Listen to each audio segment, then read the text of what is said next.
Okay, good afternoon. My name is Jouni Kangasniemi, Program Director for Education Finland. Extremely happy to see you all here and also those coming and following us online. If you don't see online that we are now seeing that the coronavirus is spreading, so everyone is sitting with a safe distance from each other. And that's also why we don't greet you by handshake. It is actually spreading quite rapidly, but we hope to be able to tackle the things with proper information and excellent healthcare what we have in Finland. But the topic for today is Africa and South Africa especially. I'm just running out a few pictures from 2 years ago when a ministerial delegation visited South Africa. Today we will hear a presentation by Rosanna Avento from the University of Eastern Finland, who's been the main contributor for this market research. Followed also by a panel discussion with our international guest from all the way from South Africa, Albertus Lowe, and exchange panel members Carmen Schmidt, Aape Pohjanvirta, Melissa Plath, Jari Laukia, and Laura Närhi. Lauri Närhi, that's correct, sorry. Okay. And then we also have some time for questions and answers. But I don't want to take too much of time here in the beginning, and I would like to invite my colleague Iina Soiri and give a few words as well, describing the background purpose of this study and how it was done and operated from the Finnish embassy in Pretoria. Yes, good afternoon everybody. Nice to see you here and nice to see you also somewhere there via the internet. As Jouni, thank you, described, my name is Iina Soiri and I work as a Team Finland knowledge expert in Pretoria, covering the whole Southern Africa. Just briefly using this opportunity to say what Team Finland Knowledge Network is all about, because it's also the motivation why we did this study. It is a network of experts that have been assigned by the Ministry of Education and Science, or Education and Culture of Finland, to different locations in the whole world. We are 8 and we are stationed in embassies of Beijing, Singapore, Moscow, Abu Dhabi, New Delhi, Buenos Aires, Washington, and then myself in Pretoria. The whole idea is to finally, after so many years of using education as one of our country brand diamond or crown jewel, the Ministry of Education together with the Ministry of Foreign Affairs have decided that we should do something about it and make sure that we share our experiences and competencies on education with the rest of the world. And that's why we are spread around the world. We work as a member of the team in the embassy, so we can use the whole foreign service network to support our work. We have 3 main purposes or objectives. One is to help the Finnish higher education institutions and research institutions that can be governmental or more local, to help them to internationalize. That means that create much more wide networks of research, higher education and exchange. And we know already that many universities in Finland are already very good at this. It's not a new thing to do, but I mean, based on the strategy the vision of the Ministry of Education, we need to put much more emphasis on becoming truly international in our academic enterprise. Secondly, we also help and support the higher education institutions and the rest of Finland to become more mobile, to have more exchange of students and academics. We are seeing that during the last years there has not been much exchange, depending on the region. But for example, as the study what we're going to hear about now, we see that the mobility between South Africa and Finland is actually dropping, not increasing. And thirdly, our objective is to help Education Finland and the other Business Finland efforts to promote education export, or education competence. And so this study, what we did now, actually falls within all those objectives. We were lucky enough when I started last year that the Ministry of Foreign Affairs gave us or indicated that there could be some money to do this kind of a baseline for me to properly understand the situation in South Africa and Finland. So we are very grateful for the Ministry of Foreign Affairs, particularly the Africa Department, who discovered, like we often see end of the year, that some monies were not used. So we allocated the funds for this study in order to create a proper basis for my work and for the rest of us. So we did a quick tender and found University of Eastern Finland, led by Roseanna, in order to do this little mapping. And thanks also for Education Finland for helping me in defining the terms of reference, and then also to other colleagues of mine to understand what we really need to find out. Also, thanks a lot for the Embassy of South Africa in Finland, who also has been very supportive. This is, of course, our common interest to make sure that collaboration in this field between Finland and South Africa will increase and prosper and deepen. Of course, my great gratitude for Roseanna and Albertus, who, against all windmills, managed to do this. You don't do much in December in South Africa. If we are all sort of hampered and paralyzed by the darkness here in December and waiting for the Christmas in South Africa, they kind of all spring out for summer. So it's very difficult to do things at that time, business of this kind. But as we can see from the study, you were able to mobilize enough respondents for the survey, and you had enough, how would I say, stamina or Finnish sisu to put it through. So thank you very much again for coming here, and I am also here, of course, the whole time. So whatever questions after the panel for the type of work I'm doing or for the objectives and so forth, I'm willing to answer later on. But let's release the team now. So thank you very much. So good afternoon, everybody. Your Excellency, Ambassador Schmidt, Madam Councillor of Education and Science, Ms. Ina Soili, colleagues, ladies and gentlemen. Thank you for joining us today here in Helsinki and online. I know there are several people watching in Finland and also in South Africa. And indeed, as Ina just told, this has been an incredible journey that Albertus and I have shared doing this study. And I know you're eager to hear the results of our findings, and I'm also eager to present them to you today.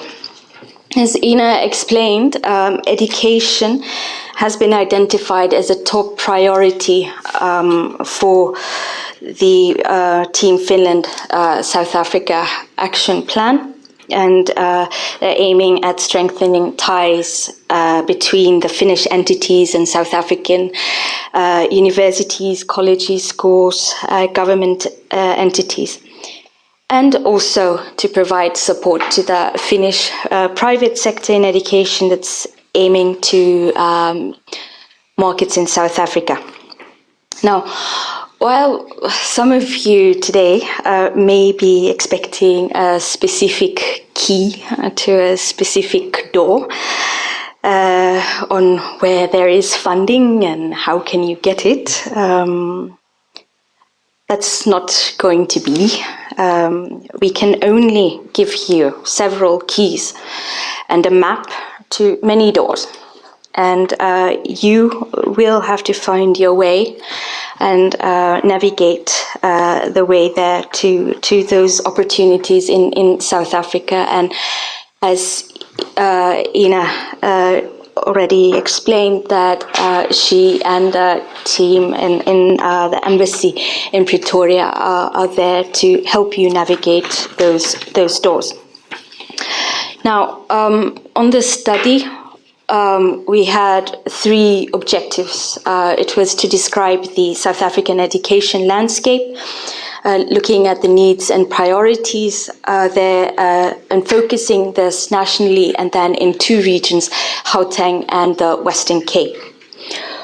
We were also supposed to identify opportunities for education collaboration in the public and private sector. And then to highlight operation and funding models that we found. And finally, we have also made recommendations in the report for future steps to advance education collaboration between Finland and South Africa. We went about this by analyzing policy and strategy documents and interviewing stakeholders both here in Finland and in South Africa through three questionnaires, one which was targeted to Finnish stakeholders, and then we had two questionnaires in South Africa that were targeted first to the education community, and then the second was to industry. Now let's look at the respondents in Finland. So who did we talk to? On our questionnaire we had 65 respondents, which was actually surprising to us that we got that many responses. So we were pretty happy about this result. And as you see from the graph, there was a pretty equal distribution between the university and private enterprises that responded to this questionnaire. And then, of course, there were universities of applied sciences, and then some NGOs and as well, and of course TVET institutions. We conducted 14 interviews in Finland, and pretty much the same makeup of that we have there on the graph. But in addition, there were also government representatives from the Ministry for Foreign Affairs, the Ministry of Economy, DEM. I always forget how to say it in English. And then we also had the Education Finland as well, and the National Agency of Education. Now, from our respondents, what we found was 69% of all of these respondents have not collaborated with South Africa. So it was probably pretty unknown. And then of the 30% that have collaborated with South Africa, the majority were universities, 75%. Looking at private sector, there were only about 4 representatives that responded to the questionnaire that were from private sector. The areas that they represented were mostly, if you look at sectors, teacher training, primary and secondary education interventions, internationalization of higher education, and then it was a huge range of different sectors, going on from public health to the arts and law and so forth. on the South African end, so we had two questionnaires, as I mentioned. We ended up collating all the responses into one because there weren't actually no significant differences between the responses. And in total, we had 21 responses. We were a bit worried about this, but in the end, we were okay with it because there was almost equal representation from public and private sector. And then there were about an equal representation regarding the regions that we had, Gauteng and the Western Cape. So 33% of the respondents were from Gauteng and 24% from the Western Cape. In addition to the questionnaires, we interviewed 27 entities in South Africa, mostly in the Western Cape, because we actually couldn't get very much done in Gauteng. As Ina explained, it was December. But the interviewees were mainly from NGOs, government, local government, and then from universities. We did a few interviews in Gauteng, but not very many. If you look at the responses on the questionnaire, you will notice that actually 38% were from business or private sector, and that represents actually the private sector range from if you look between the public and the private sector. So the others, the non-governmental institutions, universities and so forth, those were public sector organizations. But let's go to, I'd like to talk about context because we're talking about South Africa. And there seemed to be many misconceptions about South Africa, especially among the Finnish community. And especially from the private sector. But this is expected because, as I explained, of the respondents, very few of the private sector actors in education have experience in South Africa. So not a surprise there. There were many statements as, we have worked in Nigeria, so of course we can work in South Africa. We've never worked in South Africa or Africa, but we've got solutions, so of course they'll work in South Africa. So these were statements that we were getting from the respondents. We can work in every African country. Let's just get rid of a few wars here and there. Right. But South Africa is Africa, but Africa is not South Africa. If you get what I mean. Don't go to the neighboring countries, Namibia, talking in the South African context, or to Botswana, talking about South Africa, or to Zimbabwe. They'll run you out. If you go to Kenya and you talk about South Africa, they'll tell you, go back to the South. The contexts are different in the different countries. And this is something we should remember, and what came out quite much. Don't make generalizations. But let's learn now about South Africa, this beautiful 1.2 million square kilometer of a country, which is the 24th largest country in the world, 9th largest in Africa, larger than every state in the US except Alaska. It's larger than every single country in Europe. It's 4 times larger than Finland, 2 times larger than France, 5 times larger than the UK. So we're talking about 56.5 million people versus our 5.56 million people here in Finland. South Africa has 11 national languages. In Finland, we're grappling with our compulsory Swedish. Måste vi läsa svenska? Yeah. There. Our worlds are different. Now, 66% of the population in South Africa are under 35. In Finland, we are wondering who are going to take care of our old people, right? Of our elderly. 66.4% of South Africans live in urban areas. It's a highly unequal society. 10% of the population controls 90% of the wealth. But it's the second largest economy in Africa. 20% of the GDP in sub-Saharan Africa is in South Africa. So the services sector accounts for 70% of the GDP. They have a good track record in investing in the mining sector. You'll hear more about that later today. Energy, medical devices, digital banking, and so forth. It's a financial hub of Africa. And 68% of the population have mobile phones.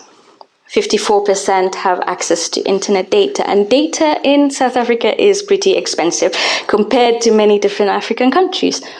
It could be surprising. So what you might be able to do in Nigeria, you may not be able to do in South Africa. What you can do in South Africa, maybe you cannot do in Zimbabwe. This we need to remember. But the priorities in South Africa lie in the National Development Plan, where we're talking about economic transformation, we're talking about job creation, health, education, and skills development. And the National Education Policy then leads to the National Skills Development Plan. And here you can see some of the ambitious goals that have been set for South Africa by South Africans by 2030. So 10 years to go. And this is what must be fulfilled. Can South Africa make these goals? I think only South Africa can know.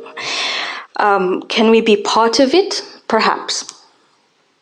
But we need to contextualize our aims. South Africa has a medium-term strategy framework and an action plan to 2024 for the education and schooling, and also has aligned their policies to what they're doing in the SADC community, so the Southern African region, and then of course to the African Union strategy. That's something we should remember. African Union's Agenda 2063, which is the master plan for transforming Africa, and where you get down to then looking at the different strategies in the different African countries. Regarding education, what is one important strategy document is the Continental Education Strategy for Africa, CESAR 1625. And here it's actually said, I want to quote, "Education development that is meaningful requires a clear, defined vision and strategic framework owned and articulated around the socio-economic and cultural aspirations of people. Education programs designed and financed from the outside unavoidably lack coherence and their impact remains limited." This is in the strategy. Now, when we're working with South Africa and other African countries, you need to take a look at this document. So I do encourage you to look into those. We have outlined those in the report, so you have note of where to look for them. I want to take a note on the stakeholders in South Africa. So who are doing the work in South Africa? Now, there are two ministries. There is the Department of Basic Education, which is responsible for all school education. And then you have the Department of Higher Education and Training, which is responsible for tertiary education. The Department of Higher Education and Training also administers 21 skills education training authorities called SETAs, which are responsible for the skills development in industry. How does this work? What they do is they take development levies from employers, so from industry players. So, for instance, we do have our friend Autotech here today. Probably they are paying some levies. Maybe Lauri will explain to us if they have done that. And then those levies are collected and then dispersed to employers' training bodies, and also they provide bursaries and grants to learners. But as you see from this figure, the education landscape is quite challenging, because there is a system within a system within a system. The public sector, and then there's a private sector. So you have two systems, and then you have all these actors, and how do they work together? The Department of Basic Education actually monitors all the early childhood development centers, together with the Department of Social Development. And then they, in the primary education, also the Department of Education licenses and registers education providers. So you have to be registered. And then the Council for Quality Assurance in General and Further Education and Training, Umalusi, you might see the word Umalusi there, they are responsible for quality accreditation. So you have to work with quite many different authorities. In higher education, the Department of Higher Education and Training is responsible for registering the different education institutions, and then the Council on Higher Education is responsible for quality accreditation, and then the South Africa Qualifications Authority oversees the National Qualifications Framework. So how does your curricula fit into the National Qualifications Framework? If you're a TVET institution, then your licensing and registration is managed by the Department of Higher Education and Training, and Umalusi then is responsible for quality accreditation. So quite a lot of different actors here. And as I said, a system within systems. I think now maybe time to hear from somebody else other than me. So give me one moment. Of our schools really were developed for an apartheid type of system. When I'm talking about this with my students, I sometimes explain to them it's like Uganda. So you've got like a New Zealand within Uganda. And to think of it as a single country is a total misnomer. So averages in South Africa are really and uniquely misleading. And really a very relatively small percentage of our schools were developed for high quality education. But we still have these two school systems. One where it's a kind of pay-to-play system. If you can get into this school system that used to also be reserved for 10% of the population, your kids will be fine, they'll go to university, they'll probably get a good job. But if you're in this other part of the schooling system that makes up at least 80%, you're really not fine. So you get the picture there. This figure here shows you basically how the school system works. So just like we do, we have in Finland, we have esikoulu. In South Africa, they have their pre-R, and then they have the R grade. The R grade is, esikoulu, and then pre-R is before that, right? So that's the early education. And then you move on to grade 1 upwards, which is the primary education, and where you then have matriculation at grade 12. Now, what's interesting is that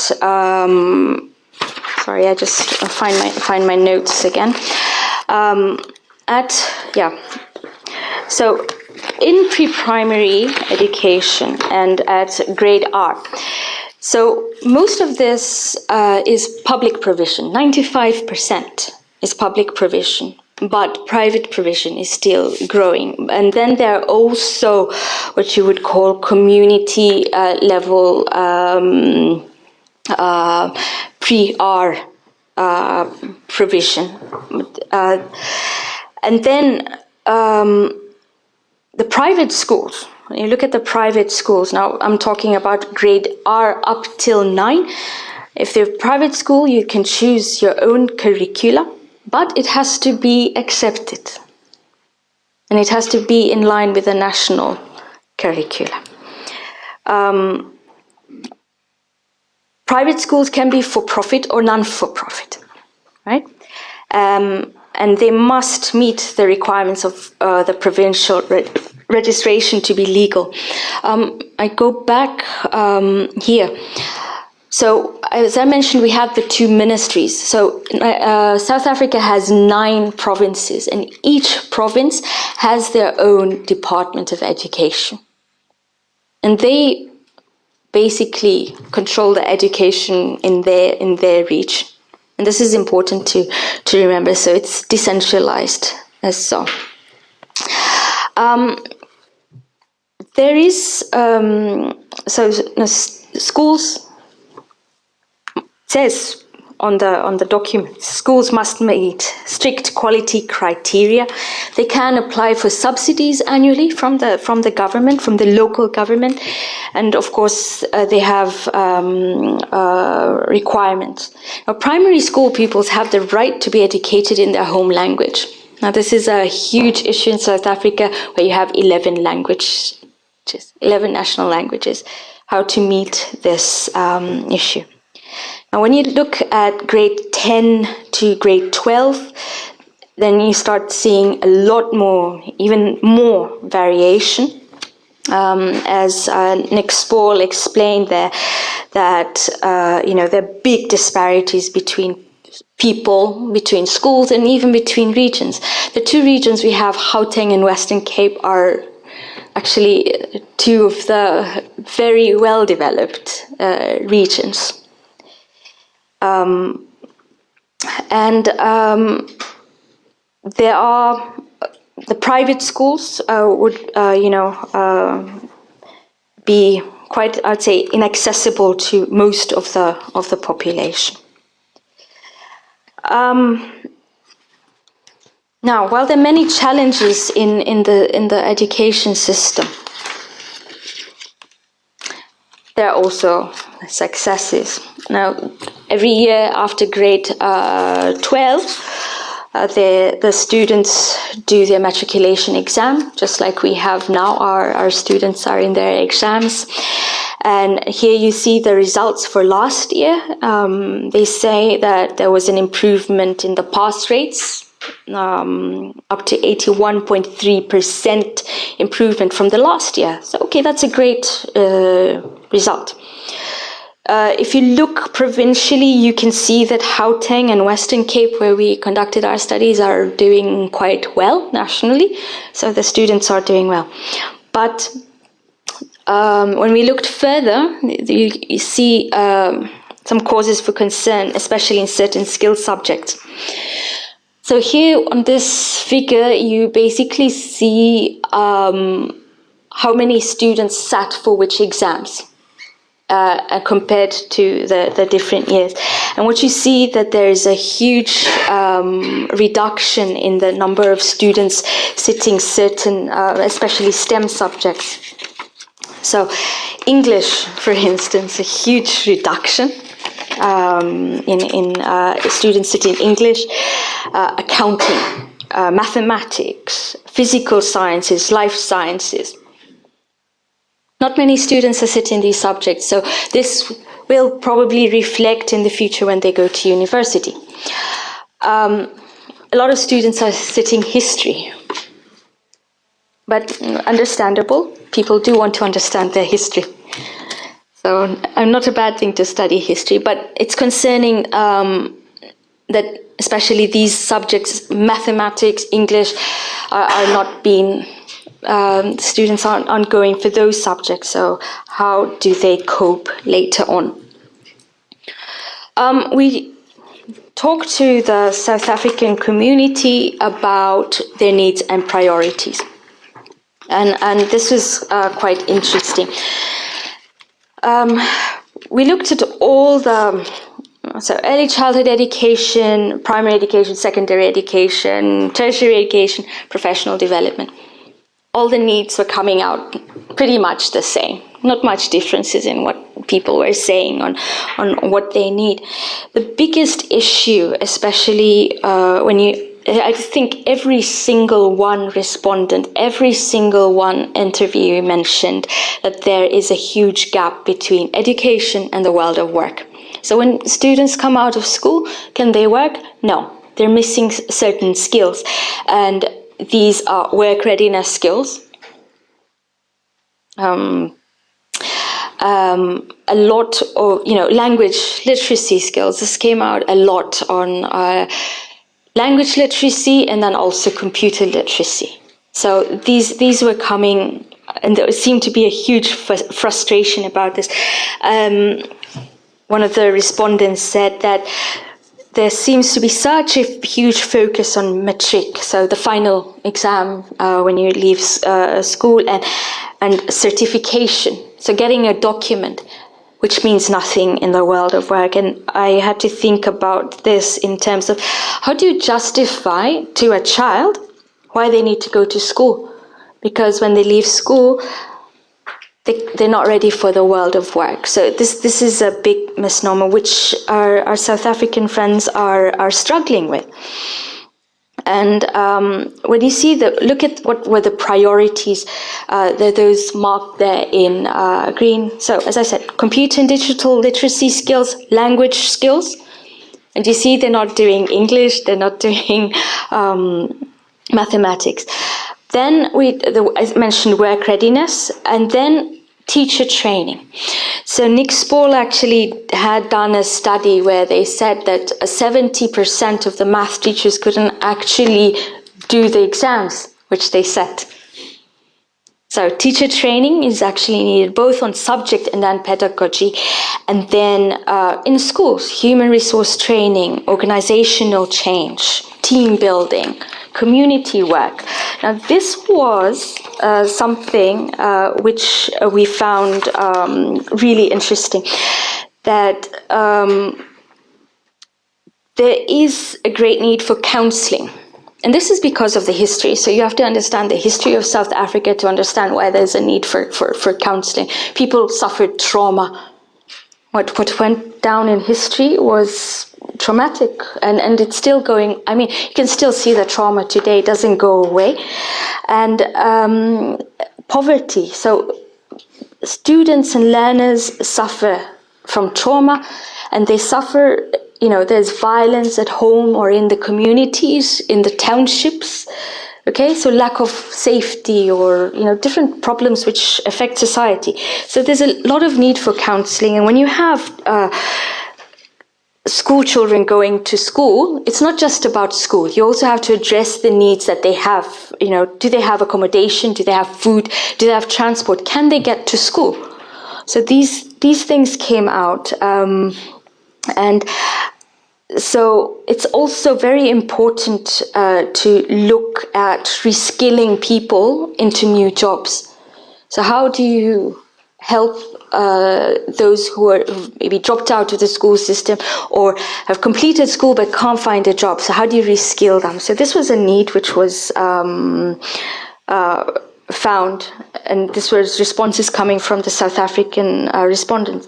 But South Africa, not just the respondents, but also nationally, you can see through the documents, they see a priority in providing access to education to those who can't get it. So it's not just Gauteng or Western Cape, they're actually in good shape. There's also the other regions where there's even a lot more need.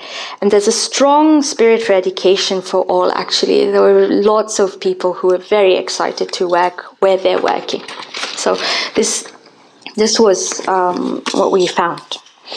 A word about higher education in South Africa. There are 26 public universities, and then by the last count in 2016, there are 125 private higher education institutions. Private higher education is autonomous, but you have to be registered for a license with the Department of Higher Education and Training, and your courses must be registered with the Council of Higher Education and Training.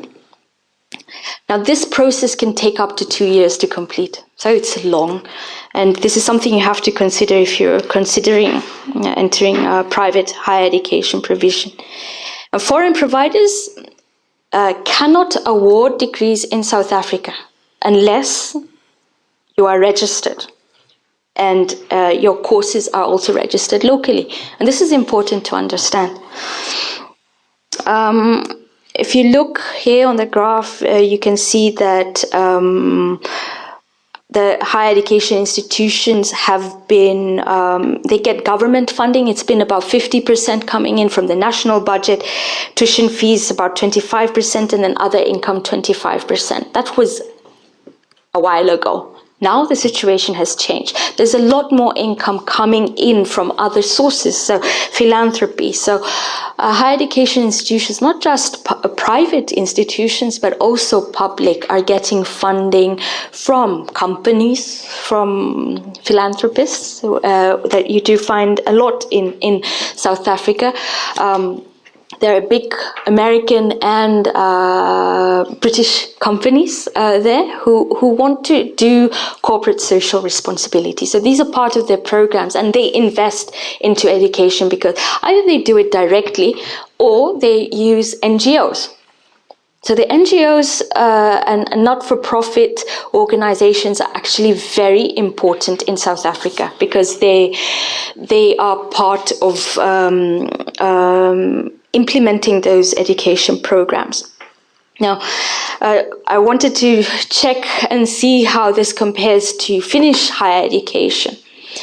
And how because Finnish higher education, universities, now I'm talking about universities, also have the obligation to do some funding from outside other than just the government fundings. And what you find is that actually we're quite on par with each other. Of course, University of Helsinki is quite in a category of its own on the Times Higher Education rankings for income. This income means how much income they're getting from industry. So, but then you have University of Cape Town, then Aalto University, and then you start getting a mix of all the other South African universities and Finnish universities. So we're not that much different in terms of getting funding from industry. I wanted to bring early childhood development in, trauma education in schools, skills development around entrepreneurship skills. We don't have lecturers or teachers, so our pedagogy is peer-to-peer learning. The program is tuition-free for all students who come into it. It's sponsored by the companies that ultimately are going to hire them. And I think the fact that the companies keep coming back is an indication of how much they need the skills. We're not interested in just academics working with academics, whether in South Africa, across the continent, and globally. We're interested in people working with government, business, and civil society and communities, because that's how you co-create knowledge that actually transforms things. So basically, our colleagues here were explaining how they work with other partners to get funding. So they work with government, they work with business, and sometimes NGOs actually then implement the programs as a after school club, or for philanthropy for a company. So let's say you have a company and you want to do some good for the community, then you're able to start programs, which might not necessarily be in a school or in a university. It can just be as an organization on its own, as We Code 24 was there talking.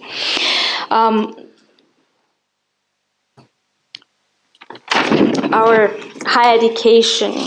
So higher education in South Africa is highly inaccessible.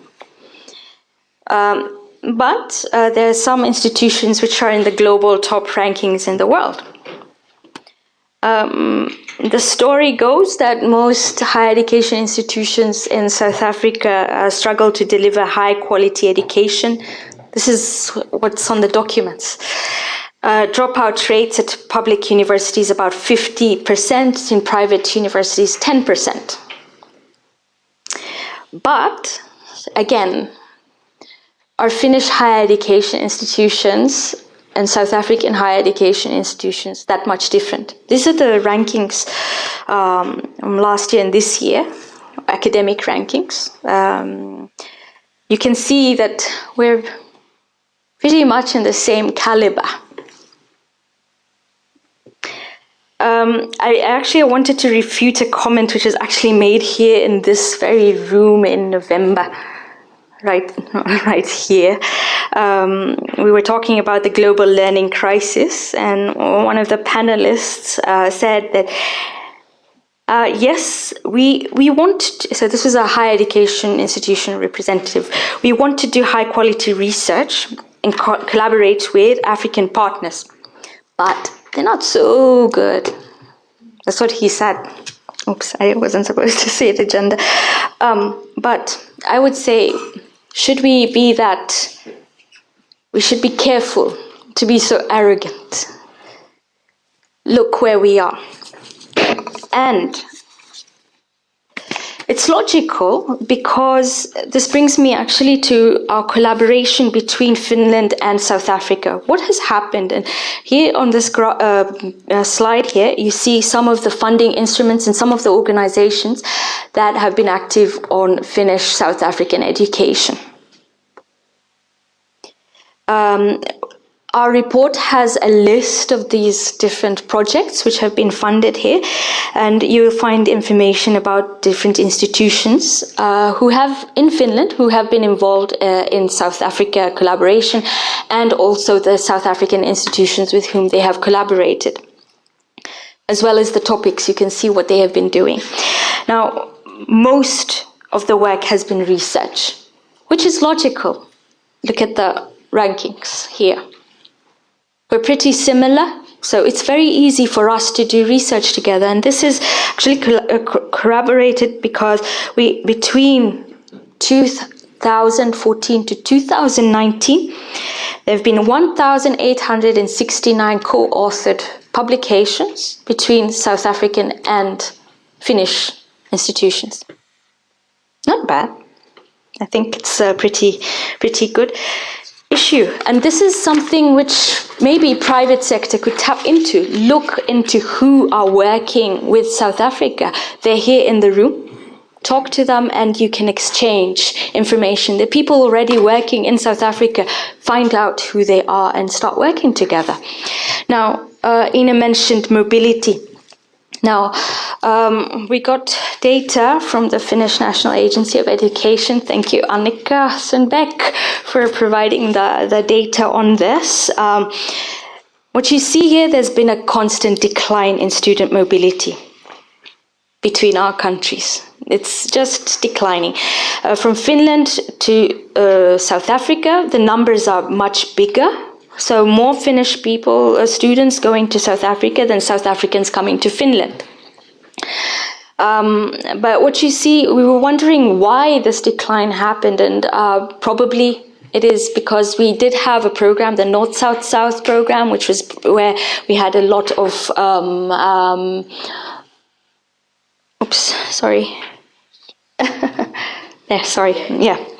So we had a lot of decline in the student mobility, and because the North-South-South program was terminated.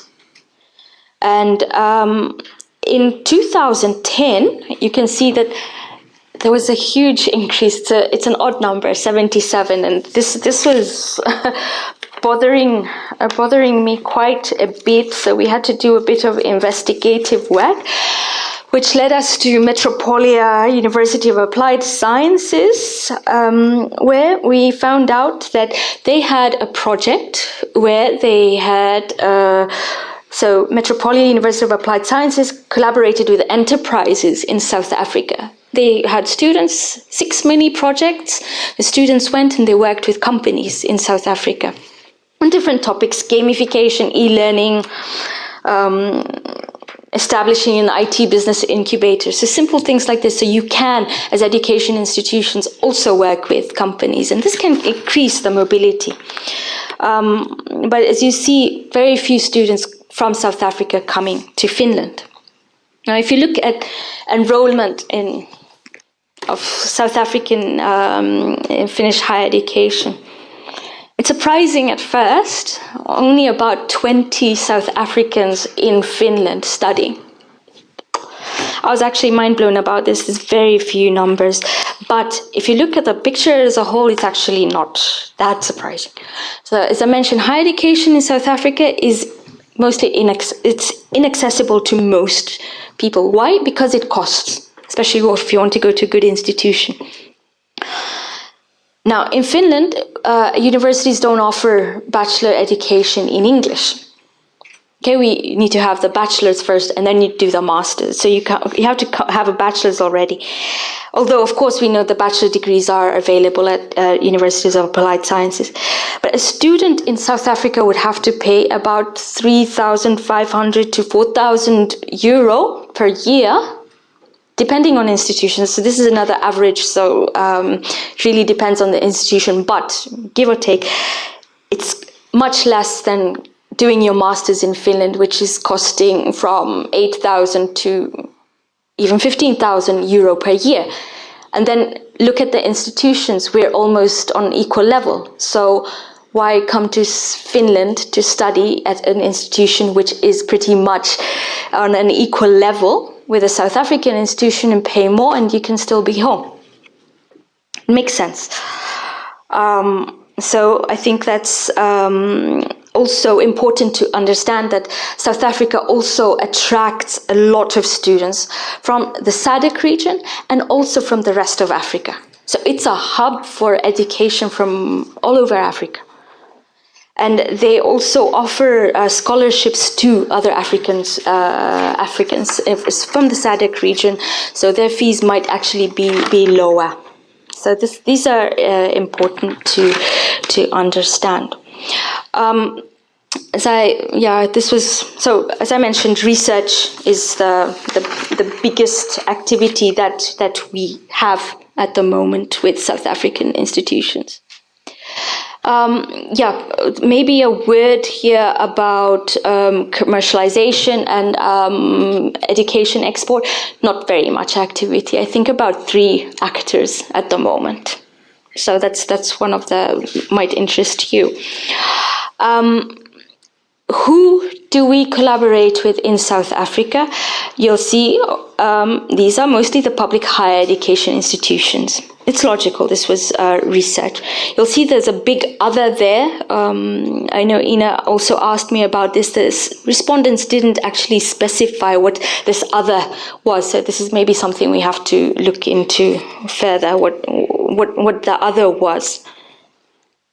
But mostly the public higher education institutions. South African, that was who do we work with already? And South African organizations, that Finnish organizations are interested to collaborate with in the future.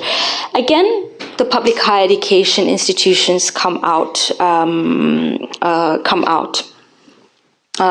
here. Now, what we also found out is that 89% of our Finnish organizations do not have a strategy or action plan for their activities in South Africa. Again, development policy is what is guiding our actions in South Africa, as in most of Africa. But this is also a finding we also had together with UNIPID last year. In the Africa Science Technology Innovation collaboration between Africa and Finland, the same thing. 64% of our respondents were not aware of South African legislations. Could their product or service be offered on the South African market? What procedures are needed? So, and then even some respondents said they don't even want to go there, but they want to operate there. There was a bit of a win. But this. The continent, but you also need to look at the individual countries in terms of how you relate. See what's happening in South Africa, because that's often the thing that changes perceptions quite a lot. We must be careful of creating a telephone directory and then nothing is achieved. So what would be the 2 or 3 things strategically as institutions? It's focused on a national priority, and those are 2 very key things in South Africa at the moment, is vocational and early reading. You require many of these interventions to make an impact. It's never going to be one thing. For a real partnership, you have to come in as equals. So focus on relationship, then the transaction will flow easily.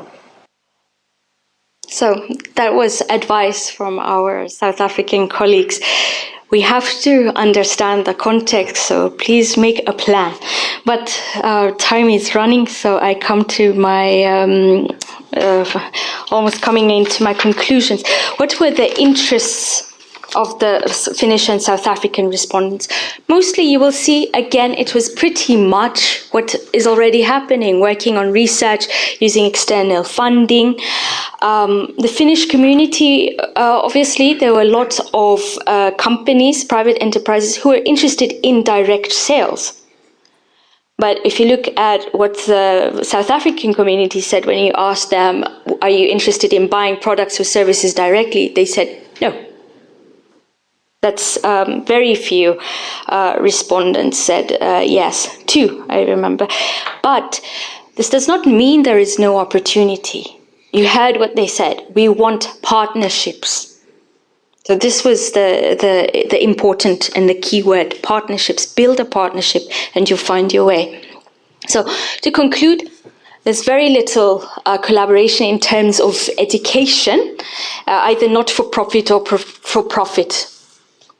But there is a lot of work on research. So what we concluded was we need to raise awareness of Finnish offerings in education in South Africa, because several of the respondents said they were not aware of Finnish offerings. We need, deepening research collaboration is a natural focus. That's where we're strong on now. Why not focus on that, deepen it? And then we need new pathways and financial mechanisms to boost student mobility, because if the students don't move between the countries, there's not going to be interaction. You need people to move.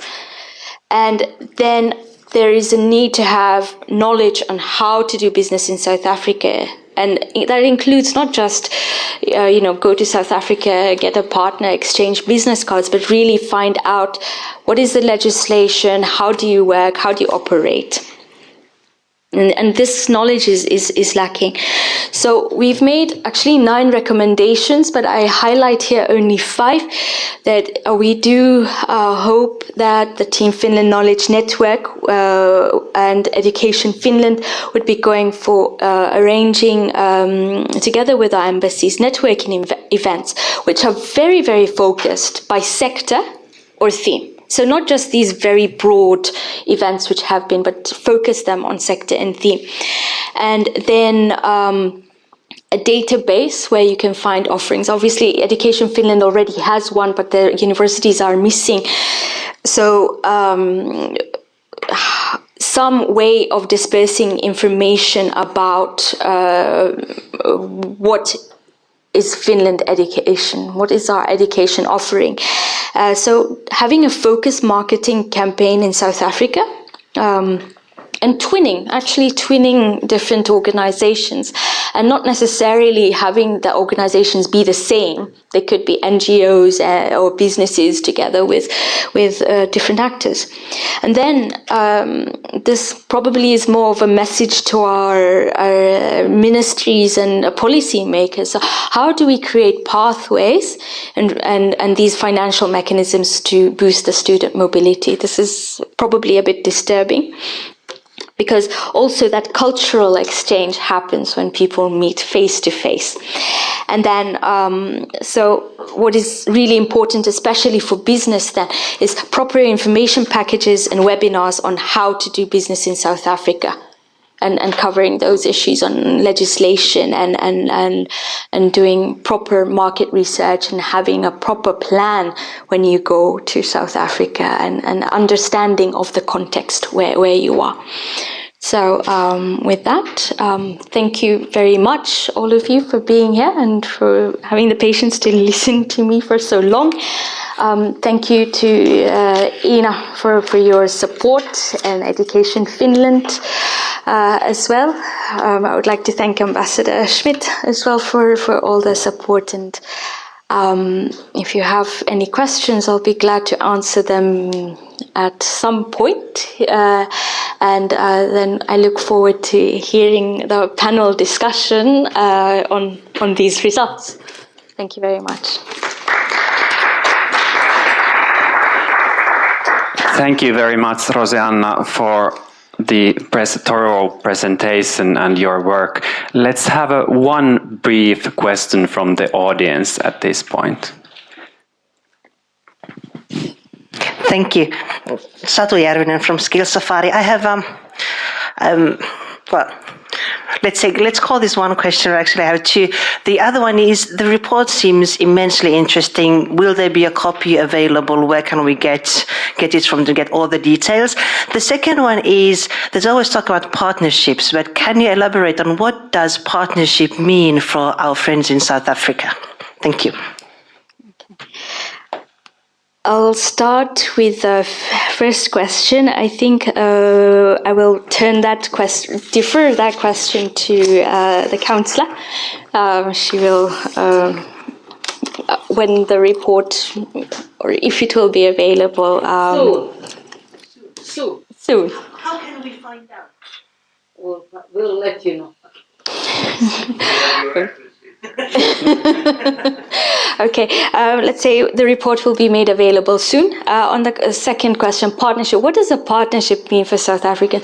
I think personally what I interpret from especially the interviews with the South Africans was that they want trust, they want friends, they want to know you and understand you, and you must also understand them and where you're coming from. So aligned vision was something which came up several times, that we must be moving towards the same goal. So what is your goal? What is their goal? That we align our vision and we move forward in the same direction. They weren't looking for having a huge big deal, or it could be something as simple as let's, maybe write an article together, or something small. What they said was, we want small things, and from small things we learn how to work with each other, and then from there you can move on. So start small and make trustworthy friends, which I do trust Finns are good at, because we're a loyal bunch. So I trust that we are able to make long-term trustworthy relationships. Thank you very much. I would like to now welcome our panelists to the stage. Welcome. My name is Albertus Low. I'm from South Africa, and I worked with Rosanna on this project. If you are questioning my choice of outfit for this occasion, I just flew in from South Africa and my luggage is still missing in action. So I basically had a choice, either this, or we could have moved the meeting to a sauna, which would have been nice in this weather, but I don't think it would have worked with the cameras for the webinar. We have a wonderful stellar cast of people here on the panel, and I want to thank each one of you. In the middle, we have our South African ambassador, Her Excellency Carmen Schmidt, to Finland, Estonia, and Latvia. Finland and Estonia, sorry, my apologies. Finland and Estonia, and she's been here for more than 4 years. Thank you very much, Ambassador. And then there on the far side, and I'll try my best here with the beautiful Finnish names, we have Aape Pohjavirta, and he is the founder and chief evangelist of Funzi Limited. Funzi Limited is a mobile learning and information service specifically for emerging markets. And the word Funzi comes from the Swahili word funza. And Swahili is a language spoken around the Great Lakes district in Africa. And it's very similar to our South African Nguni word for learning, which is funda. So thank you very much. And then on this side, we have Melissa Plath, and she's a project manager at UNIPID, the University Partnership for International Development. And they are a network of Finnish universities supporting members' global responsibility activities. And she also coordinates the FinSeal initiative, which supports the development of partnerships and collaborative research activities between the Finnish research community and those in Africa, Asia, and Latin America and the Caribbean. And then we have, next to her is Lauri Neri. Is that kind of correct? And he is head of smelting solution sales at the company Autotech. They specialize in mining technologies, and they have an office in South Africa, and they've been in South Africa for many, many years. So great to have somebody with experience of South African industry working in that environment. And then we have Dr. Jari Laukia. He's director of Haga Helia School of Vocational Teacher Education, and he also represents Edu Excellence Limited Company, which is owned by Haga Helia, as well as Metropolia and Laurea University of Applied Sciences.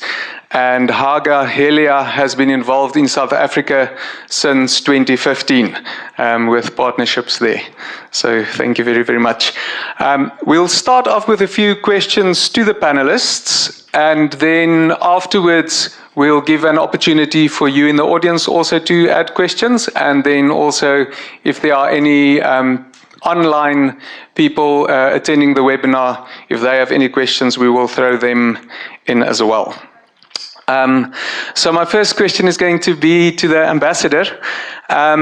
There's been quite a focus in Finland on African strategy. And if we think of what Rosanna showed us on that map, that Africa and South Africa have many regions, many cultures, many languages, many different identities, many different values. We also saw that, and that was part of the question that came out, that South Africans want long-term partnerships, they want relationships. So if we keep all of that in mind, South Africans want to co-create solutions, and they want partnerships with aligned visions. So with that as a backdrop, how can one effectively apply products and services and structures that was developed in a Northern European context to diverse African and South African situations? Good afternoon, and thank you for that question. If you look at the diversity within the African continent and within South Africa, it is deeply apparent that countries are not the same. And so in that, if I take the South African situation into context, we have 11 languages, great diversity in cultures. So when you approach South Africa, then you have to take that into consideration, particularly for us, which is quite high on the priority list in terms of early education and primary school level, where you are allowed to be taught in your own language, which we are still working on as South Africans to attain at this point in time. Over the 25 years, there's been much progress within our system. However, what you would find as mentioned earlier, because of the deep inequalities in terms of income, in terms of living conditions, that the schooling system is uneven. That was also mentioned earlier. And you have public and private schooling systems. Now, just within the public system, you have disparities there, because you have fee-paying schools and non-fee-paying schools. You're also looking at the situation in public schools where you have a teacher who has to deal averagely with 30 to 40 students in a classroom. And that sometimes becomes very difficult to understand in the context of the Finnish situation where classes are much smaller. So you cannot actually take the products that you have here verbatim and move it to South Africa. If I would then say, I would put the question differently. I would rather say, how can Northern Europeans experience assist in the strengthening of the education of countries in Africa and South Africa, and South African regions, aligning it with the vision already set by our different countries to attain the equal level of education. And the longevity of relations goes back to the fact that it's not an instant issue that can be resolved. So if you come over the short term, how impactful would that be, given the numbers that we have in our country and the majority of the children and students in our country coming from the disadvantaged background. So it cannot be a short-term relationship. It has to be a long-term relationship. I thank you. Thank you, Ambassador. My next question is to Ape. Ape, if you think of the public and the private schools and the tertiary educations that we have in South Africa, apart from them, in your experience, how big is the scope in South Africa to also form partnerships or collaborate with industry, with corporations, and NGOs? Thank you for the question. So my answer is based on more than 10 years of experience working in South Africa with all kinds of organizations. And it's something that we, coming from the Northern Hemisphere, we see the education system as one. So, we have different types of education systems, and here we rely on the quality of the output of that said system. So the employers can rely on the quality of the employees who graduate. In South Africa, due to the various circumstances, that's different. So the NGOs and the private sector have taken a larger burden, they have become more responsible and more responsive, and for that, jointly and sharedly creating that quality output. So there's far more collaboration between different types of entities, whether it's on national, regional, or even local level. So that's kind of something that you come from Finland, you're used to, this is a schooling, this is the education system, and that's the output. And then all of a sudden you have these different, and everybody has a role, and new players emerge and players, so it's a more of a flux. And it's a constant development, which leads to the fact that, and I was really, in your research, the companies had stated they wish to be active in the South African market, but do not wish to travel there. It's kind of something I don't understand that could ever become anything successful. Thank you. Ape is from Funze mobile platform. My next question is to Melissa from Unipid. We've seen from the report that there's been quite a long history of research collaboration between South African and Finnish universities. Can this be converted into commercial partnerships, do you think? And do you have any suggestions on how one can go about? Of course it can. I think that on the one hand, you have a lot of research which is being undertaken now, which is producing really interesting results which can be turned into products or services.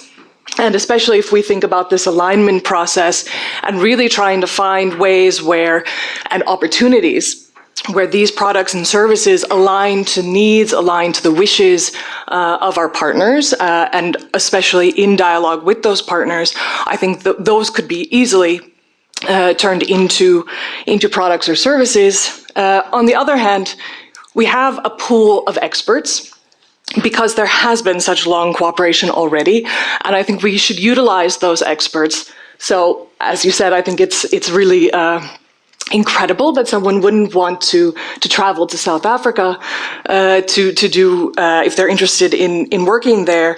But I think a starting point for how we might find these opportunities is to work with our researchers who have long collaboration with South Africa.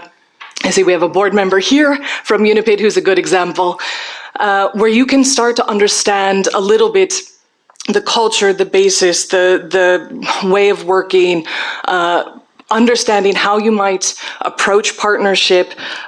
So I think that building on not only the research that we have going on in Finland, but especially the expertise which is housed in our researchers, this is the way to do that. Thank you, Melissa. Jari from Haaga-Helia.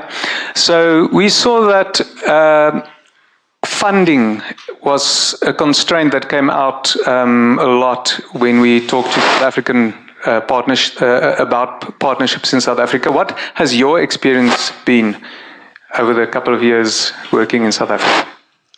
Yes, indeed. Good afternoon. And thank you for the invitation for this situation. It's nice to be here.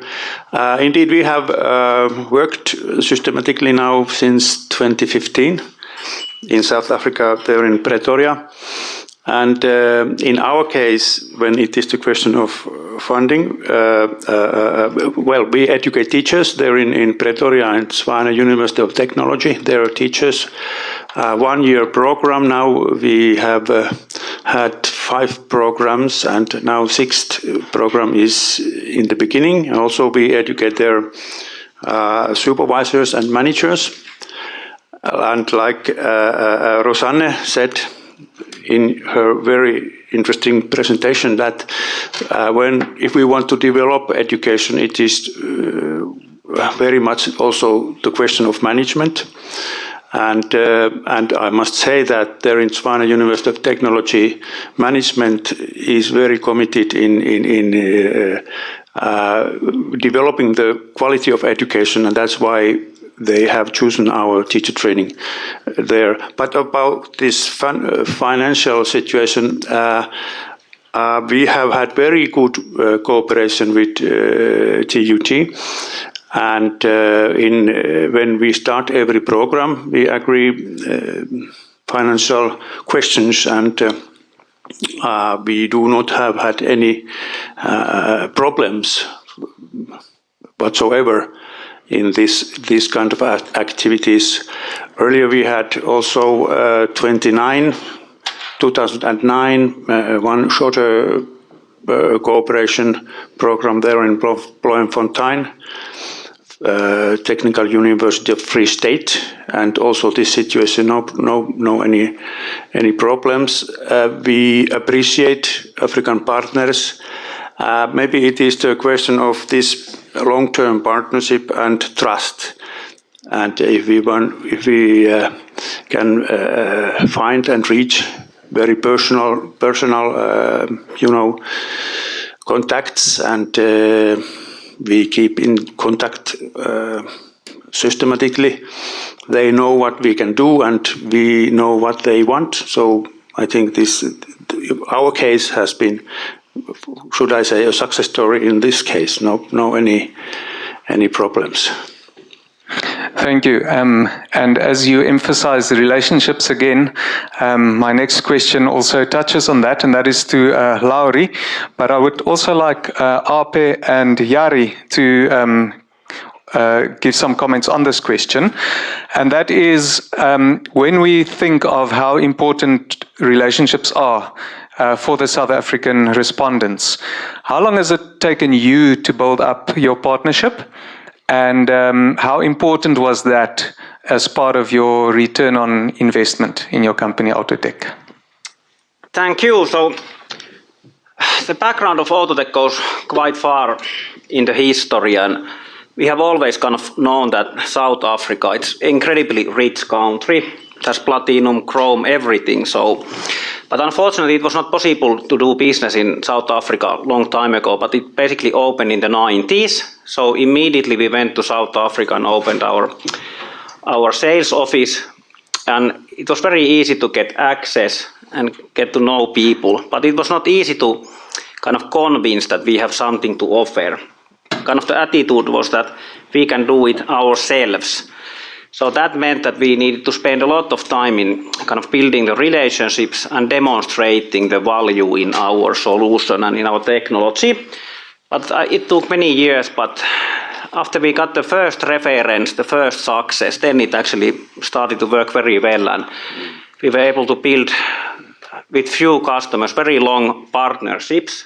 Kind of it was very clear that our role is to bring in the technology, and kind of it was really win-win and beneficial for all parties, and it actually lasted for more than 15 years ago. But to be honest, lately we have had some challenges in South Africa with these partnerships due to some kind of have been some challenges in the industry. But still, the people who actually started this in the 90s, some of them are retired, but they still have friendships with the old customers in South Africa. So people do business with people. So that's the starting point. And it was also emphasized the trust. So that's what you need to build, that you trust the customer and vice versa. So that's the short answer. Thank you. Ape? Yeah, my work with South Africa started back in 2010, nine thereabouts. And then when we started Funzi in 2015, 14-15, we started immediately looking at South Africa as the intent behind Funzi is to sort of give people access, everyone who has a mobile device, access to quality learning and education, and thus the impact will be far larger in emerging markets where the quality of the education system is not there. I still have I have a couple of good friends, so friendships, and then we have built around curiosity. So there's kind of a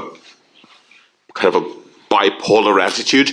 We know that we're the best in the world at what we're doing, so there's absolutely no flexibility in those areas. But everything else we're curious about, and we understand that we know nothing. So that combination of kind of, I think that there's also with Autotech and all of it's kind of a good, nice Finnish attitude. You know, we're good at this, and then being open and doing a lot of research, collaboration with private entities, success cases, also the failures, the learnings, and sharing them and being open about them, and then using the services of both Business Finland locally, but also the being in contact with the officials of South Africa and using them. So we've used all mechanisms, and there are no overnight successes. That's kind of one of the things we have. I checked the statistics yesterday about our last year in South Africa, and we had more than 100,000 students on our system, 35,000 course starts, and more than 6,000 certifications. So we're with a budget of 2,500 euros. So we're one of the largest online educators in the field of entrepreneurship in South Africa. You wouldn't be there, you wouldn't get there if you wouldn't be doing the things. So don't hurry, take your time, but always push. And it's easy. Thank you. Jari? Yes, I agree. Be patient, and if nothing happens at first, well, maybe next time it's going to work. But in our case, we had experience also working somewhere else abroad in Latin America and Asia and Middle East, and everywhere we go, our slogan is that we export change. We do not export necessarily education system, but we discuss with our partners, and everywhere we go, we have noticed that they are also interested in quality of education, and that is one key element. We have something in common. Wherever we go, they are interested in developing the quality of education, and also, especially this Pretoria case, we were very lucky because they in fact invited us there. They knew what they want, and they observed. They visited some other countries in Europe, observing how do they work. They came to Finland. They observed other institutions, and they came to our institution, and we discussed one day. They observed how do we work. They studied our curriculum, and they wanted to continue cooperation with us, and that's how it started. And it was very nice because we both understood what it was about, and of course it needed negotiations, but in fact this cooperation in practice started very rapidly, and it has went very well, no problem. 5-6 years now, and still going on. Ambassador, from our report, 88% of the Finnish entities that participated in the survey don't have a specific strategy or action plan for South Africa, and very often the work is guided by EU policies or Finnish development policy. So our recommendation is that Finnish entities interested in South Africa should make a clear plan of action specifically for South Africa. What is your comment on the finding and the recommendation? And do you find that Finnish organizations ask for assistance from your embassy in pursuing these opportunities? I agree with the recommendation that you've made, as you've put it down, that they should make proper plans and strategies. But in the previous statement I made, it would be important for them to understand the terrain that they are actually entering, and not have a one-stop shop for all African countries, because that has been the biggest challenge, not just for South Africa, but just for African ambassadors in general, because whether you're looking at education or investment, the approach has been quite stringent that we're going to Africa. So once again, the diversity needs to be taken into account. The cultural norms and standards, the legislation is not the same. Although we have a collective AU 2063 plan, it does not mean that everything in the different countries are done the same way. And in forming that strategy and plan, it would be important for these companies to decide where they want to go, and to study the different policies, framework systems, and also make a concerted effort to go there, because it's, as it was mentioned, if you don't go there, it's quite practically pointless to even consider and exporting or investing or having partnerships, because you would never know anything unless you get down on the ground in terms of that.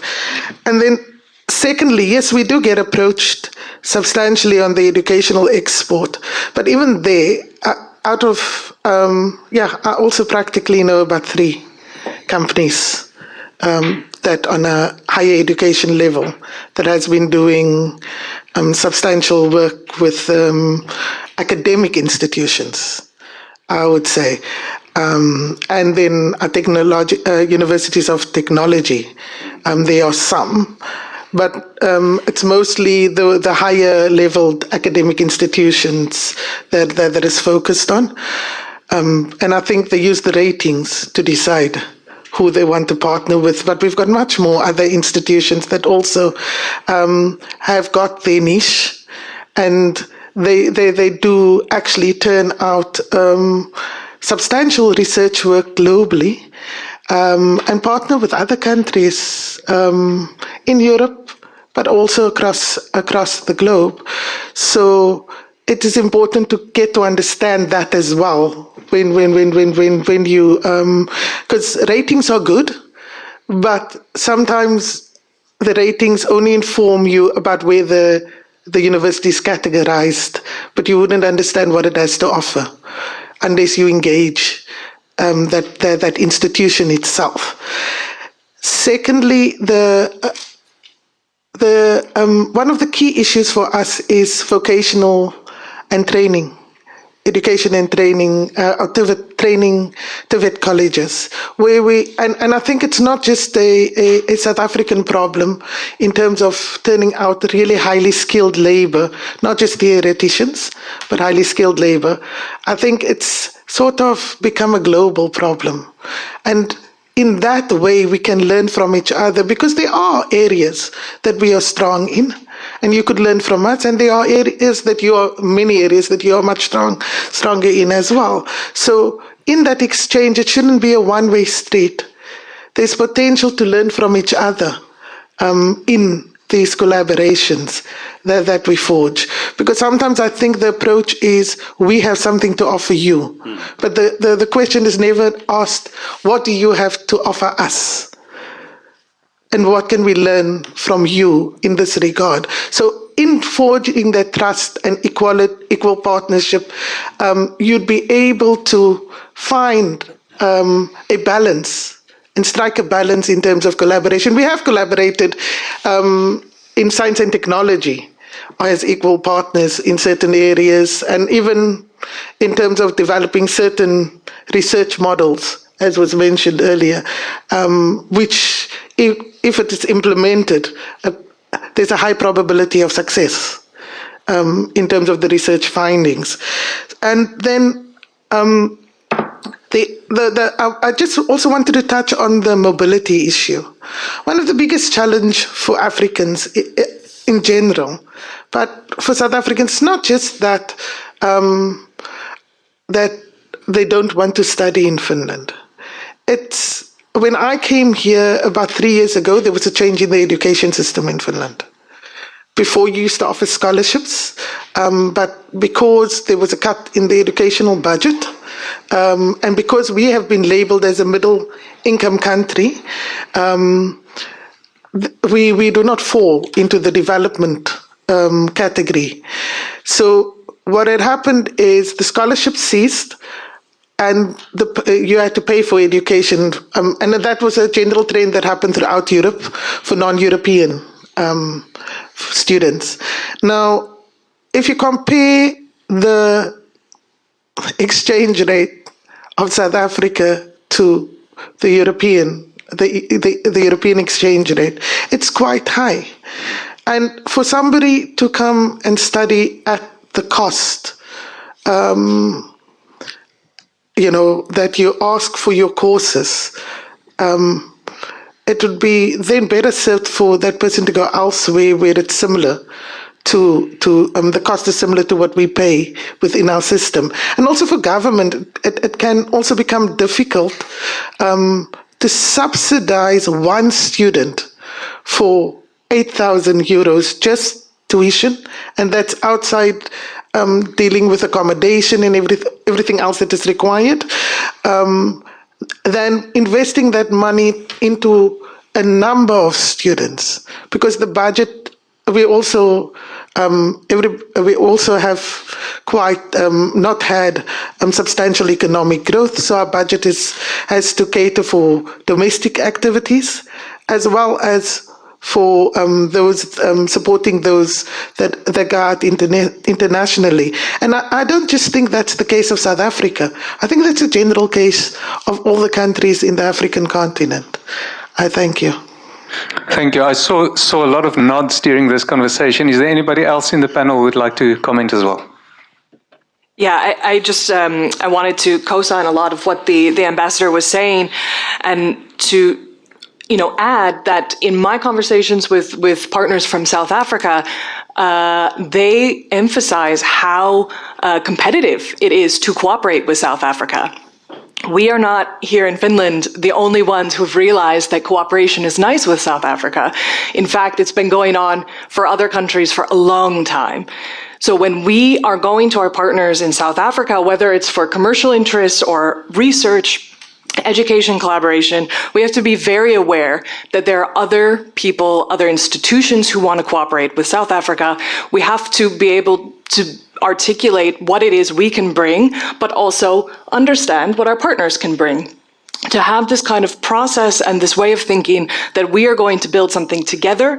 This isn't a one-way street, it is a two-way street. And to really have this kind of joint definition of the priorities, of the activities, of what we're going to do to have it so it is mutually beneficial. I think this is really key for the cooperation to work with South Africa. Thank you. I do have more questions, but I would like to give an opportunity to the audience as well, since we are running short on time. Is there anybody in the audience? And also, if there are any online questions, you can pass them on. Hello, thank you. I'm Johan Storgård, represent Finland International Education, and we export Finnish early childhood education licenses to build kindergartens and also teacher training in the field. But thank you very much for very good information. And I have one question. I was thinking, you said in the beginning here in the presentation of the report that there is a big difference between education and practical implementation of the educated profession that the school has given you in or gives or provides in South Africa. Could you elaborate this a little bit more? And with your experience in the panel as well, what implications does this have? Is it so that the education in the school is so framed from reality, or is there a lack of dialogue between companies and their needs on the business field, or why is there such a big gap between educational results and experience needed in the industry? Yeah, if I may. So, the teacher education so that's one issue. Teacher education is a challenge everywhere in the world. Here in Finland, probably we have one of the, if not the best, teacher training programs. We Finns tend to think that's kind of, so we Finns think that here in Finland we have at least the world's best Finnish teacher education system. So understanding the complexities and looking at the complex issues of education system is a complex situation. So that you have to be present, you have to listen to answers, and you have to create your own framework, whether it's a practical framework, as a business framework. You have to understand who, as a businessman, who buys your stuff, to whom do you sell, what's your competition, what's the price.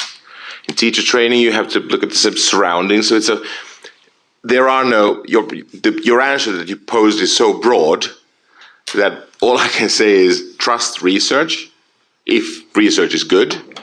One of the interesting things was that we had a few tens of students every year being exchanged, but we had 1,800 articles, co-authored articles. So that, there's a lot of access to researchers, obviously, who could do research for you, but you can't generalize.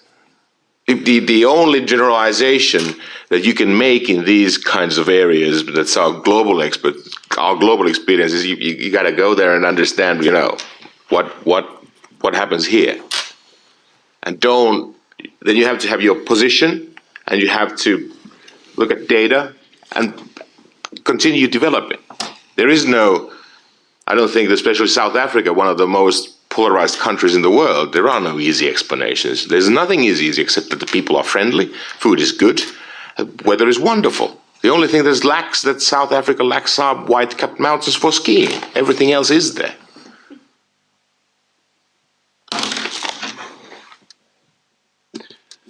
That was a good question, and everywhere we go, we also try our partners to avoid those mistakes Finland has made. And I mean that it took more than 50 years in Finland to realize how important vocational education is and practical education. And we are also, together with our partners, developing vocational education training in many countries. And also there in South Africa, we have had some contacts and negotiations about this. And also that's why we are working, and because we are University of Applied Sciences, we are working together with universities of technology, for example, there in South Africa. And also when we educate teachers and managers, we one pedagogical approach is that how to work together with world of work, so that students are also learning together with business life and teachers are working together with business life so that when students really are graduating, they are ready for world of work and business life. And also one important area in education is entrepreneurship education. And I have understood that in South Africa, this is also one big issue, and in our education, and also we have had education programs in the area of edu excellence, for example, has exported this entrepreneurial education for teachers and also for students studying there in University of Applied Sciences. Thank you. Another question from the audience. Well, we have one question from online participants. Real Game Business Training from Turku. They have a digital learning solution suitable for vocational schools and higher education institutions. And they would very much like to partner with South African partner who work in the field with parties who provide learning solutions to these educational institutions. Where and how to start with finding suitable local partners?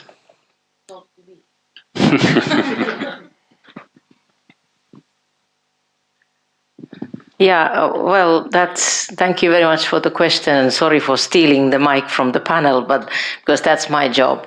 Everyone who is interested in finding more about the offering, about the needs and the markets, I am the person who will make this match. I actually kind of in a more informal discussions, I call myself an education Tinder.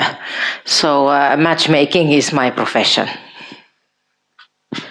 Thank you, Ina. So we are almost at the end of our time. So I think instead of asking more questions, maybe if each panelist, if there's anything else that you think is important to mention that we might have missed, or if you have any other last words, this is your opportunity. Maybe we can start with Ambassador, is that fine? Thank you. I would say know the priorities that is set by the country that you're targeting in terms of education. Understand that the situation is not equal for all. I also just wanted to highlight again that internet connectivity is not, everybody doesn't have that. And access to technological tools is not the same for every school or every for every school or even every academic institution. Each student doesn't always have access to digital equipment. They might have cell phones, but with the cost of data being quite high in South Africa, and with the continual rollout from government to create accessibility, that's still waning at times. So that is one of the things that you need to consider when you're looking at applications and solutions. Although that there is also young people that have been here during slush and during the slush process, that has also got quite advanced educational tools pertaining to what is needed, maybe within the context of maybe a rural area, which is different to an urban area. And sometimes it would be good to try and approach the South African Embassy to find out if any of those people are around, that you could perhaps partner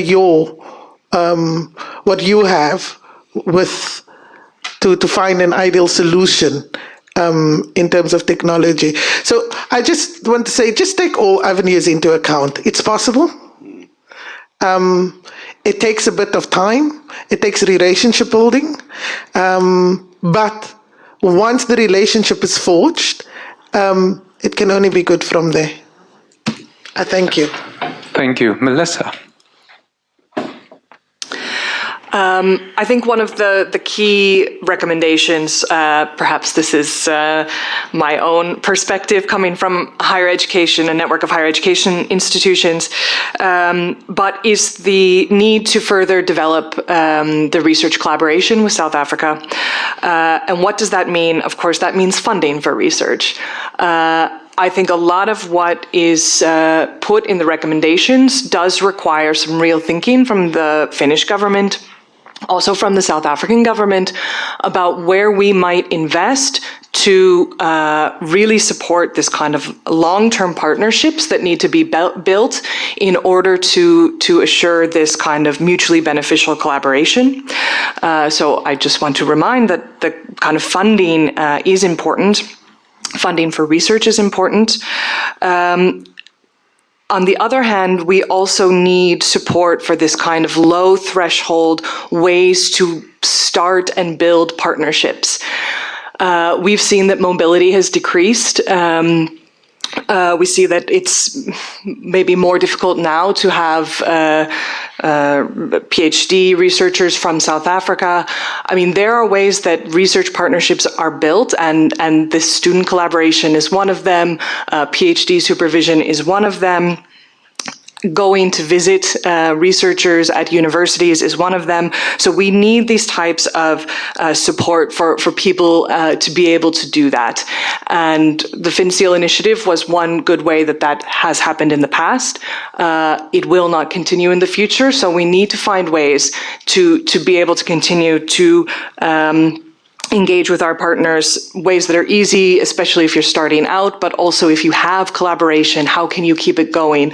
So funding for research on the one hand, funding for low threshold partnership building, I think these are really critical for the future of this collaboration between Finland and South Africa. Thank you very much. Lauri. Thank you. So I spent some time in South Africa and know the South African people, and like I said, that it's a very rich country with mineral resources, but it's also a very rich country with people, and it's like definitely in the field of education there's huge potential in both countries to work together, and I think in many ways Finnish people and South African people are similar. There's quite many similarities, but my experience that how you are successful in South Africa, you really need to have kind of the local partner. In our case, we have our own sales office, South African people, but it might be an agent or somebody else who brings in the local knowledge. And then you need to find your own business model that you kind of create these kind of win-win situations, and then spend the time creating the relationships and partnerships. So there is no easy way. Just be patient and it will happen, like somebody said. So thank you. Thank you very much, Jari. Curiosity is a very important concept in learning. And when we go abroad, we also are in the mood of learning. And when we go to South Africa, we have already learned how rich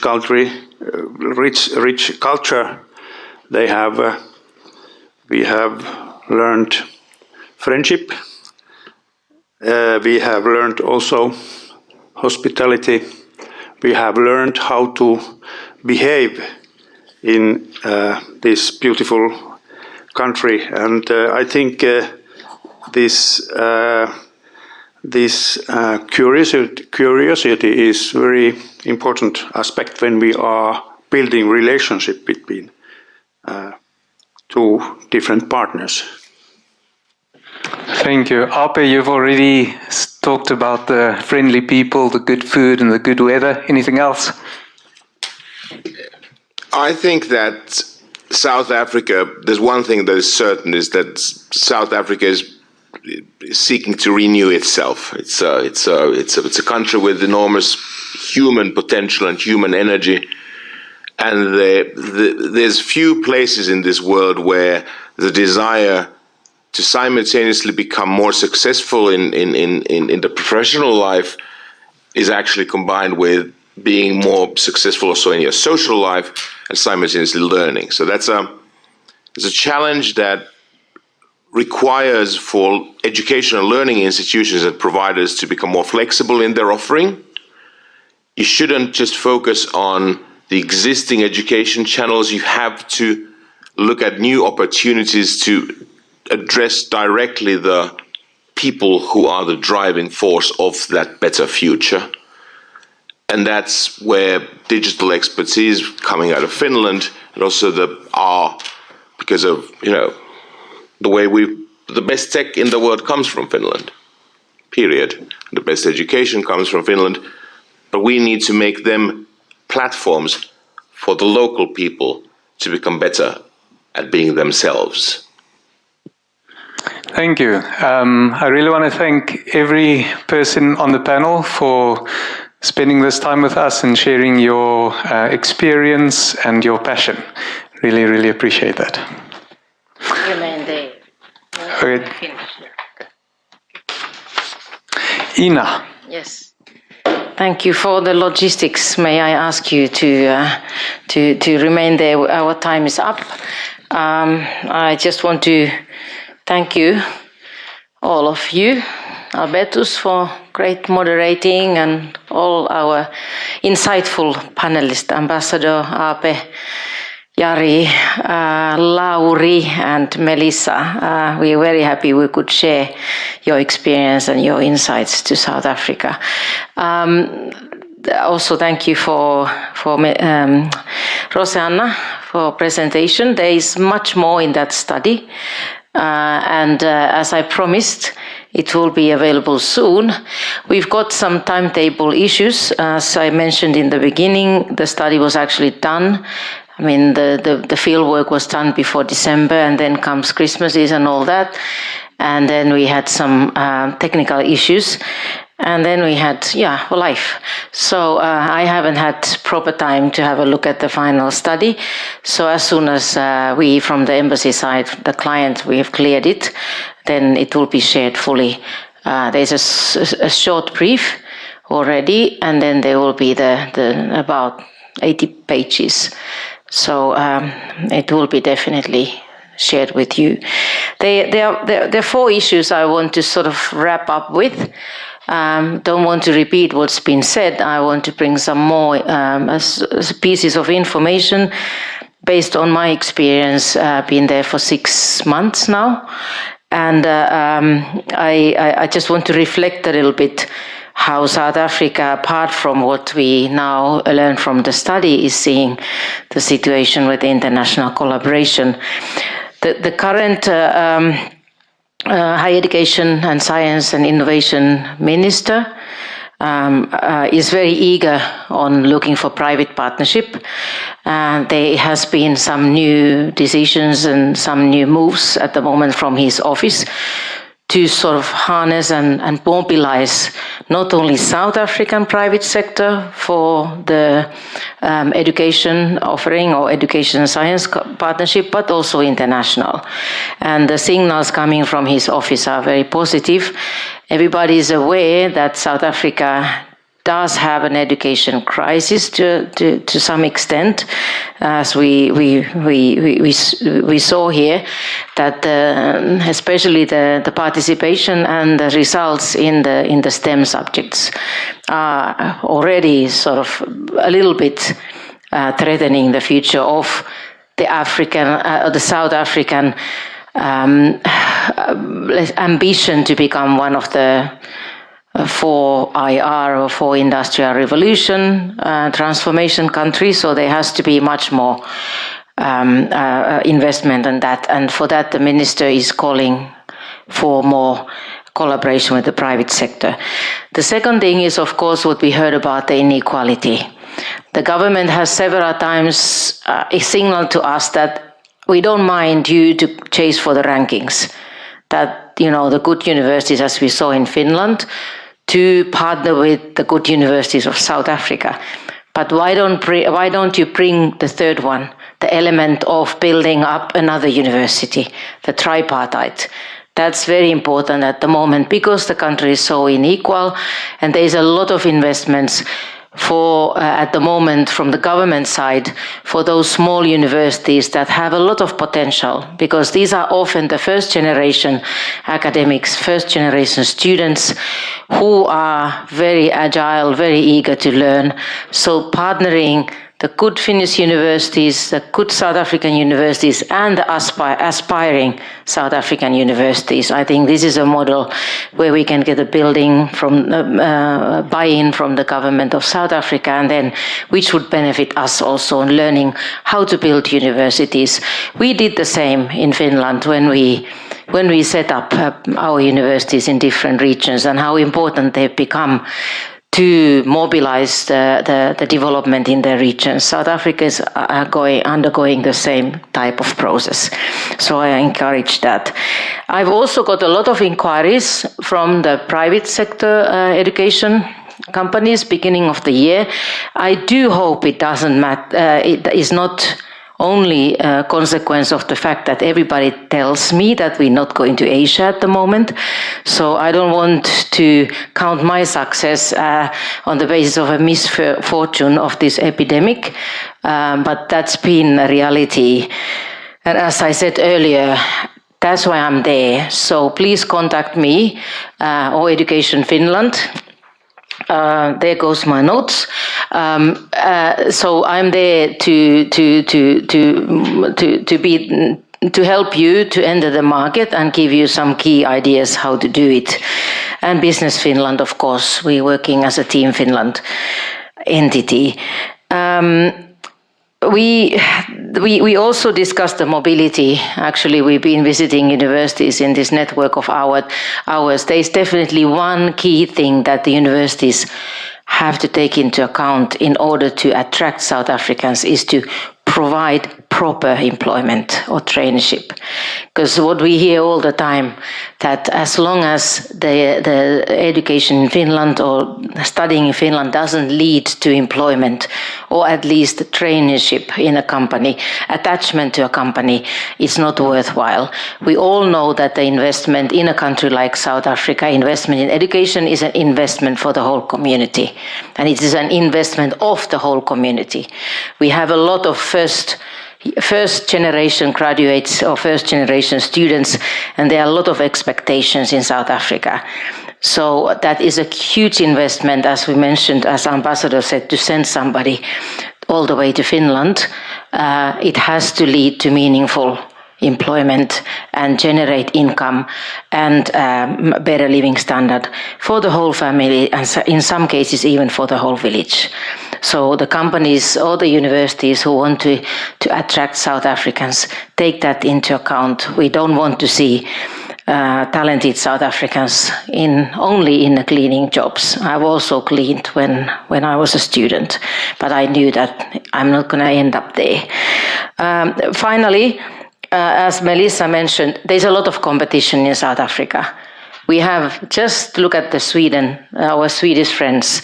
They are there with big volumes, scholarships, big companies. Don't think that our reputation as a fantastic education, quality education, will take us very far. There are others who are also good, and they are good in something else. The only thing I know that European Union or the European delegations are very happy to let Finland take that space, that we are the best nation when it comes to education. But what comes afterwards? Yeah, you can't eat our reputation. So we need to have concrete ideas, concrete products to offer. I mean, we don't have to open doors. The doors are full open because we are Finland. And you are Finnish companies and Finnish actors.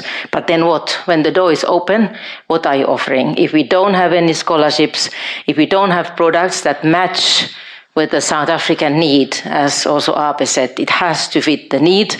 Or Haaga-Helia's experience, I could not promote more of the way of flexibility what Haaga-Helia has practiced in order to make sure that that open door is also turning into something meaningful for both Haaga-Helia and the South African partners.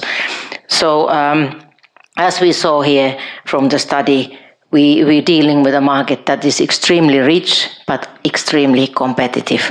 And then, of course, because I work in the whole region, don't forget the other countries. Now, today we've discussed South Africa, which is, of course, the driving engine in the region. But there's also a lot of potential in a different form. In Namibia, in Botswana, in Zambia, in Mozambique. And if you have interest in those markets or those partnerships, I will be there as well to help you around. Now we've taken up enough time. Thank you very much for sharing this afternoon with us. Go home, stay safe, and stay healthy. Thank you.